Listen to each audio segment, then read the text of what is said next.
When I was in my 20s, I changed careers from computer engineer to stand-up comedian. It was the 1980s, and I decided I'm a visionary. I could see the future. This whole computer thing is going nowhere. But you know, for a long time, I've had to answer to a lot of folks who feel that there's some kind of inherent contradiction between those two pursuits, and I don't think there is. So if you'll indulge me, I'd like to talk a little bit about why. I'm going to start with a story from when I was 9 years old, and my grandmother took me to the New York World's Fair. They had an exhibit there, it was part of the IBM pavilion, that demonstrated the bell curve, the Gaussian distribution, mechanically. I have a picture of the machine, which is a brilliant thing that was invented by Charles and Ray Eames. It dropped 30,000 balls from the top through this grid of pegs, and each ball in each row would bounce randomly left or right. And when they all collected at the bottom, every time they would form a perfect bell curve and match the line you see painted on the front there. And this just blew my little mind.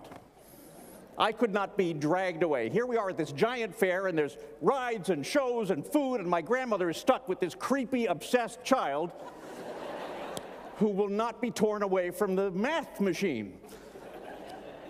But honestly, it was like a life-changing thing for me. It really was. And I would focus in, you know, like on one little ball and watch it just be completely random, and then I'd kind of zoom out and see that every time there was this pattern to it, and it made me realize that you could make sense out of something by looking at it in a different way.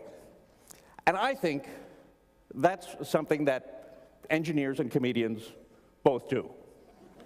Okay, are you with me so far? Okay. The numbers and jokes have always been a part of my life from the time I was a kid. I was memorizing Pi to 50 places and Bill Cosby albums. You know, it's just, and you can infer from the time commitment that took, I didn't have a massive social life at the time. I looked up numbers in the dictionary. I just thought numbers were interesting. I looked up just to see what would the dictionary say. And I found the word 50, F-I-F-T-Y, it's in there. The definition was 3 words, 5 times 10. Now, you don't know what 50 is. What kind of help is 5 times 10? You look up 49, it'll say C50, subtract 1.